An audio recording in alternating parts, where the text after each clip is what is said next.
All right, so think about this for a second, okay? What's that one rule, that bedrock principle underlying absolutely everything we think, everything we reason about? The thing that lets us tell the difference between something that makes sense and something that's just pure gibberish. I bet it's something so basic, so fundamental that we hardly ever stop to even think about it. Hmm. You're getting at something pretty profound there. I think you're talking about a principle that isn't just some random rule of logic. It's more like the condition that makes it possible for us to even grasp anything at all, to have any kind of coherent understanding of the world.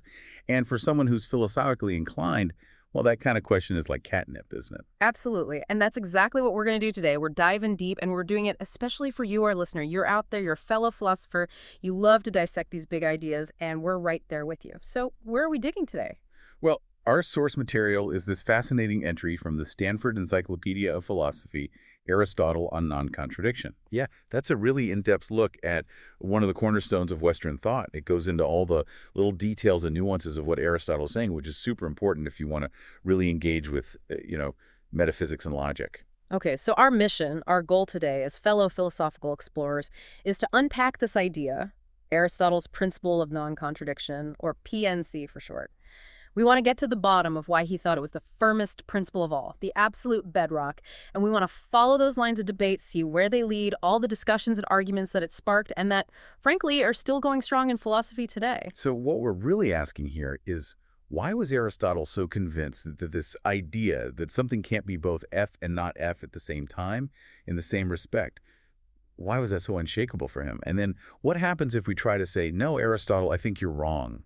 What are the implications? Now, right off the bat, one of the things that jumps out from this Stanford entry is that Aristotle didn't just have this one monolithic version of non-contradiction, right?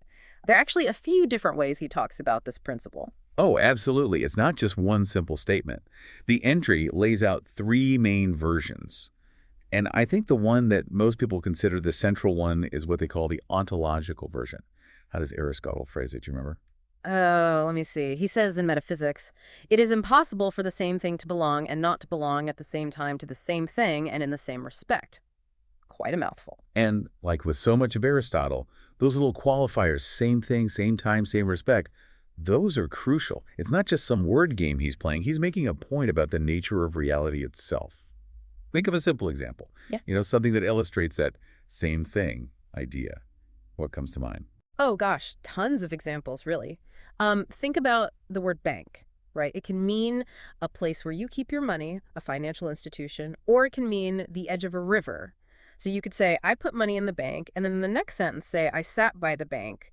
And there's no contradiction there, right? Because you're talking about two totally different things, even though the word is the same. Exactly. And then there's that whole distinction Aristotle makes between what something is right now, its actuality, and what it could potentially be. Something can be potentially one way and actually another, and that's not a violation of PNC. Right, like a big block of marble. It's got Yeah. potential to be a statue, but it's not actually a statue until, a sculptor comes along and chisels away at it. So it's not a contradiction to say that it's actually unshaped marble right now, but it has the potential to be a statue later on. What's impossible is for it to be both an actual statue and actually unshaped marble at the exact same time in the same spot. Right on. That's the heart of the ontological PNC. It's a claim about the very basics of what it means for something to be. Now let's shift gears a little and look at the doxastic version. What is that all about? That one's all about belief. It's what we hold to be true in our minds. Aristotle says it is impossible to hold, suppose, the same thing to be and not to be. So you can't genuinely believe that some statement, some proposition P, is both true and false at the same time. Now that's where things get a little tricky, especially for a philosopher. Don't we sometimes have contradictory beliefs? Maybe not consciously, but deep down. Think of someone who's grappling with a tough moral choice. They might feel pulled in two opposite directions at the same time. Absolutely. That's a great point. Human psychology is a messy business, isn't it? We're full of inconsistencies, even if we don't always realize it. So how does Aristotle square this? I mean, if people do seem to hold contradictory beliefs, does that mean his principle is just wrong? He gives us a couple of ways to think about that. One is he brings up Heraclitus, the philosopher of change, and he says, look, there's a difference between just saying contradictory things and actually believing them. Someone might say the road up and the road down are the same, but do they really truly believe that deep down? Or are they just playing with words? So it's about the difference between just mouthing the words and having a real deep-seated conviction. Exactly. The other way to interpret it, and this is more common nowadays, is to say that the doxastic PNC is a normative claim, not a descriptive one. It's not saying that we never hold contradictory beliefs because, well, we obviously do sometimes. It's saying that it's irrational to do so. And for a philosopher, for someone who's thinking about the rules of rational thought, that's a huge distinction. Yeah, that reframes it in a way that makes a lot more sense, at least for a philosopher. Yeah. It's not about perfectly describing how our minds actually work. It's about setting a standard for how they should work if we want to be rational.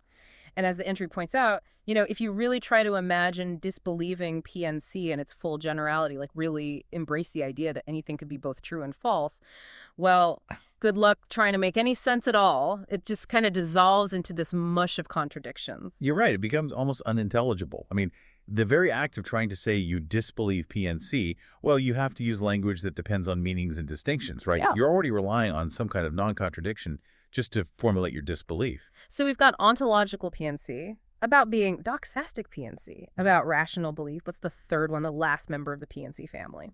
That's the semantic version. It's about language, about the claims we make. Basically, it says opposite assertions can't both be true at the same time. Like if I say the sun is shining and you say, no, the sun is not shining, and we're talking about the same time and place, well, we can't both be right. That feels like it's really closely tied to the ontological version, right? If the sun either is or isn't shining, that's just a fact about reality, then our statements about it can't both match up with reality if they contradict each other. That's exactly it. And this entry points out that for Aristotle, when we make these assertions, we're always saying something about a subject, right? We're predicating something. So because these statements are supposed to reflect reality, it makes sense that the semantic version is often seen as just a particular application, a kind of subset of that more fundamental ontological PNC. So three faces of this one core principle, all woven together. And as the entry points out, philosophers are still arguing about which one Aristotle considered the most fundamental. Did he think our understanding of reality was the starting point, and then our beliefs and language follow from that? Or did he maybe think that the very fact that we can't think contradictory thoughts, was that the real foundation? There's evidence for both sides, and that keeps the debate going. Oh, absolutely. It's one of those questions that keeps philosophers busy going back and forth trying to figure out what Aristotle really meant. Now let's switch gears a bit and think about how special, how unique Aristotle considered this PNC. He doesn't treat it like just one of many principles. He puts it on a whole different level. Right. It's not just another rule in the rule book. It's like the meta rule, the rule behind the rules. Yeah. And he calls it a common axiom, which for a philosopher means it applies to absolutely everything. It's not just limited to, physics or math or whatever. It's across the board, universally applicable. And for someone trying to find the most fundamental truths, that kind of universality is like gold, isn't it? You got it. And it gets even better. He doesn't stop there. He goes on to call it a first principle and the firmest principle of all. That's a pretty strong statement coming from Aristotle, wouldn't you say? Yeah, he's not mincing words, that's for sure. And the entry makes a really interesting comparison here to modus ponens, which is like this bedrock principle of logic. Could you maybe remind our listener what modus ponens is all about? Sure. Modus ponens is one of those logical rules that we use all the time without even realizing it. It's basically this. If you have a statement like, if A, then B, and you know that A is true, then you can automatically conclude that B must also be true. It's like a basic building block of deductive reasoning. Right, so if I say, if it's raining, then the ground is wet, and then I tell you it's raining, you can immediately conclude that the ground must be wet. Exactly. Now, here's the thing, and the entry makes this point really well. Yeah. Both PNC and modus ponens, they're not premises in an argument. It's not like you're starting from PNC and then arguing towards some conclusion. Instead, PNC is like the condition that makes it possible to argue in the first place. You need it in the background for any argument to even work. However, the entry does clarify that PNC is not a rule of inference like modus ponens, but instead a statement about what can be, about the nature of being. So it's not a tool that we use to reason. It's more like the very foundation that our reasoning is built on. And because it's this like ultimate first principle, the most basic truth, Aristotle says you can't prove it, you can't demonstrate it, which philosophically makes sense, right? Yeah. Because any attempt to prove it would have to rely on principles that are, by definition, less basic than PNC itself. That's the dilemma. If you try to deduce PNC from something else, something more fundamental, well, You just end up in this infinite regress, right? You'd have to prove that more fundamental principle and then the one before that and so on forever. Aristotle's point is asking for a proof of PNC is like misunderstanding what it is. It's not something you arrive at through a chain of reasoning.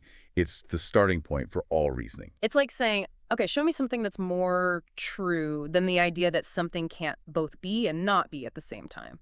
The very fact that you're asking that question means you're already assuming there are truths. You're already relying on PNC. It's like trying to dig a hole below the bottom of the hole. You can't get any lower than the foundation, right? Yeah.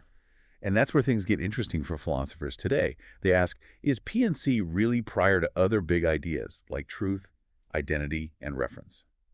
Think about identity for a second. PNC says that the same thing can't have contradictory properties. But what does same even mean if it doesn't mean identical to itself? These ideas seem so intertwined, it's hard to tell which one comes first. It's a philosophical chicken and egg problem, isn't it? Does PNC require the idea of identity? Or does identity only make sense if we already assume PNC? And then there's truth. What does truth even mean if a statement can be both true and false at the same time? The whole concept seems to break down. Exactly. And the entry points out how closely PNC is connected to identity. If I say X is F and not F, I'm talking about that same X, right? I'm assuming there's a single thing that those properties apply to. And then there's Leibniz's law, which basically says if two things have different properties, then they can't be identical. That seems to rely on PNC too, right? If X has property F and Y doesn't, and they're still the same thing, wouldn't that violate PNC, at least with respect to property F? It shows you how deeply interconnected all these fundamental philosophical ideas are. You pull on one thread and the whole tapestry starts to move. Now, Aristotle argues that even though you can't demonstrate PNC, you can still defend it. And he uses this method called elenctic refutation. That sounds pretty intense, especially for a philosopher. What's that all about? You know about the elencus, right? That's the classic Socratic method of questioning, where you keep asking questions and trying to get your opponent to contradict themselves. It's all about finding those inconsistencies in their beliefs based on their own admissions. Aristotle takes that method and applies it to PNC. So he's not trying to prove PNC directly from other, more basic axioms. He's saying, okay, you think PNC is wrong. Well, let's talk, and I'll show you how your own words, your own arguments, actually depend on PNC, even if you don't realize it. Exactly. You can think of it as a philosophical trap, in a way. The very act of trying to argue against PNC might force you to use PNC in your argument. Yeah. The entry even compares this to Kantian transcendental arguments. Now, those can get pretty complex, but could you maybe break down that connection for us, for our fellow philosophers out there? Sure. Transcendental arguments, they basically try to show that certain things we experience or that we know are only possible if the world or maybe our minds have a certain structure. So for PNC, the idea is that the very fact that we can have meaningful thoughts, that we can talk to each other and understand each other, that might actually depend on PNC being true. Aristotle, with his elencus, is sort of trying to demonstrate that the very fact that we're having this debate about PNC means that PNC must already be valid. Otherwise, the debate itself wouldn't make any sense. That's a really interesting way to think about it. It's not about proving PNC directly. It's about showing that the very conditions for having a conversation about PNC, well, those conditions already imply that PNC is true. Okay, so to get this elenctic refutation going, Aristotle lays down a challenge. He says, you, my opponent, you have to signify some one thing. What does he mean by that, and why is it important? Right, so he's basically saying, pick a word, any word, let's say human being. And when you use that word, you have to intend it to mean something specific, something definite, both to yourself and to everyone else who's listening. And he clarifies that it's okay if the word has multiple meanings, like bank, as long as each meaning has its own clear definition and a separate word attached to it. The point is, when you use the word, it can't just mean anything and everything at the same time. It has to have a fixed, stable meaning in that particular instance. So he's trying to ground language in something solid, something we can all agree on. If our words could mean absolutely anything, then we couldn't really communicate right. We'd just be spouting random sounds. Exactly. It'd be like trying to have a conversation in a room full of parrots, all squawking different things. Utter chaos. Right. Now, he makes another distinction here between signifying something and just signifying about something. Right. So if you just say pale, well, that doesn't really tell you what kind of thing is pale, right? It could be a person, a wall, a piece of paper, who knows? But if you say human being, now you're getting more specific. You're not just pointing to a quality, you're pointing to a substance, something with an essence. And of course, Aristotle famously defined human being as a two-footed animal. So if we agree on that definition, then it becomes a contradiction to say that the same individual is both a human being, a two-footed animal, and not a human being, not a two-footed animal at the same time, in the same respect. And then the Elenchus kicks in, right? Aristotle starts asking questions, trying to get his opponent to see how their denial of PNC actually relies on this very idea of stable, agreed-upon definitions. Exactly. If you want to say that PNC is wrong about human beings, you'd have to point to the same individual and say that contradictory things are true about them, using the same definition of human being. But if you can't even agree on what human being means, if the definition is constantly shifting, then how can you even have that argument in the first place? It seems like Aristotle's saying, look, if you want to play the language game, you have to follow the rules. And one of the fundamental rules is that words have to mean something specific, otherwise we're all just talking past each other. The entry also mentions another way to interpret this signify one thing challenge, focusing on kinds instead of individuals. What does that mean, and how does it change things? So instead of thinking about specific individual things, this interpretation focuses on categories, on types. Like pale doesn't really signify a kind in the same way that human being does.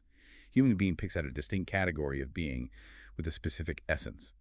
So the challenge here is to identify a category, an essence, something that has a definite nature.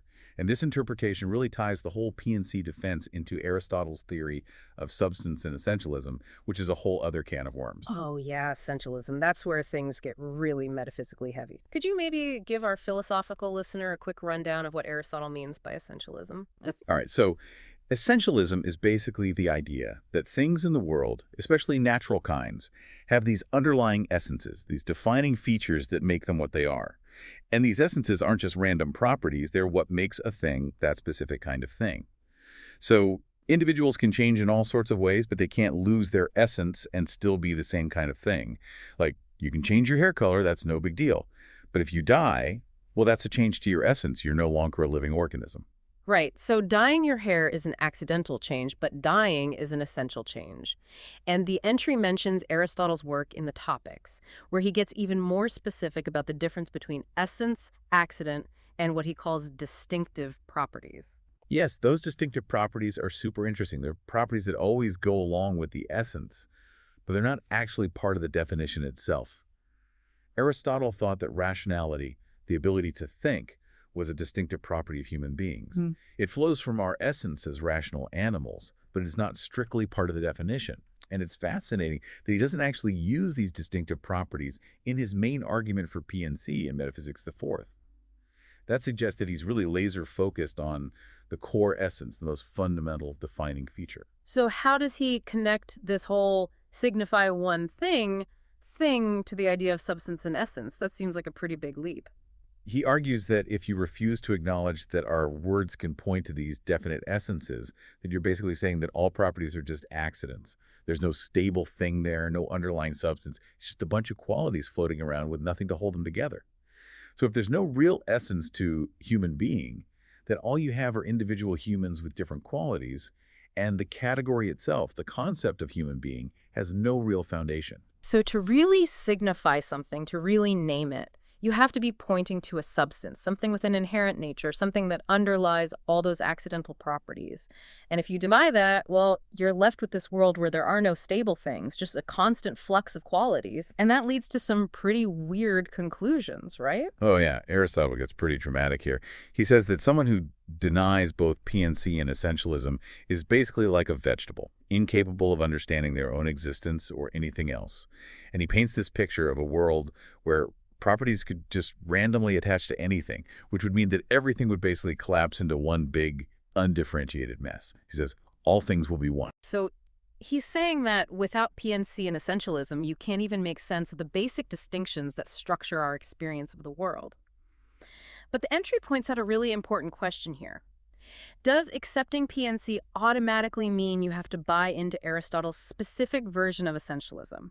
Are there other ways to ground PNC? Maybe using different metaphysical frameworks? Could you use Platonic forms or even some more modern ideas, like the idea that properties exist as momentary instances? That's a great point. Aristotle clearly thinks that if you can signify something definite, that means there has to be a real thing with an essence underlying it. But maybe there are other possibilities that he didn't consider. So the connection between PNC and essentialism, well, that's something that philosophers are still debating. Right, there might be other ways to build the philosophical house, even if you agree with Aristotle about the foundation. Now, let's move on to another argument Aristotle makes, the argument from action.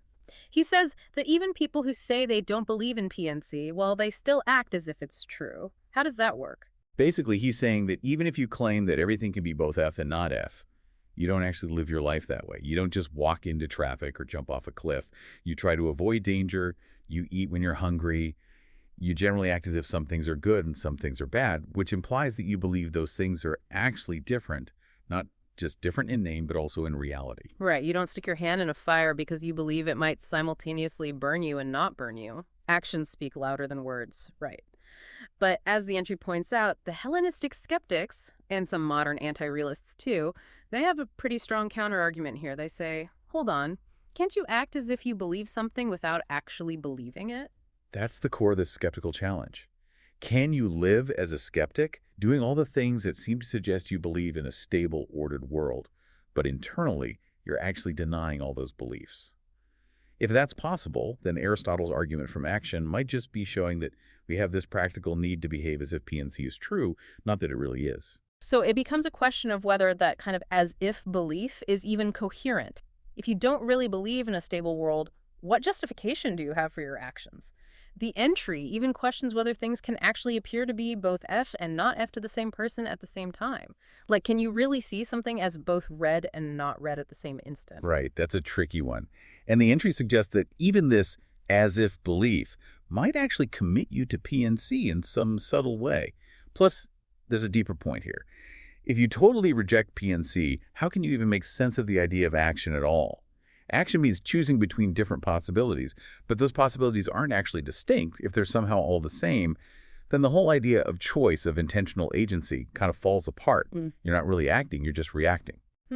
So, without some basic notion of non-contradiction, you might not even have a self who's capable of acting. It all becomes this kind of deterministic mush.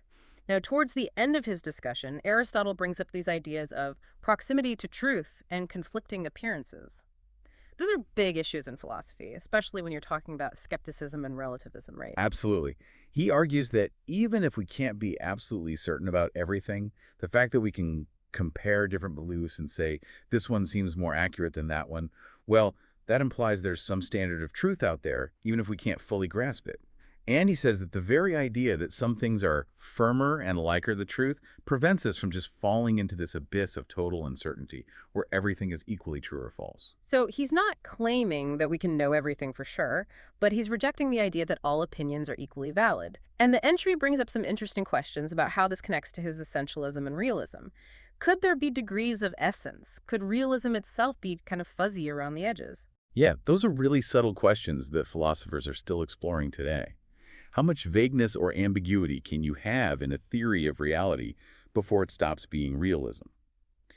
Aristotle seems to be suggesting that even though the world is complex, there are still objective differences between things, and some descriptions of reality are just better, more accurate than others. Then there's this age-old problem of conflicting appearances, which really bothered those early pre-Socratic philosophers.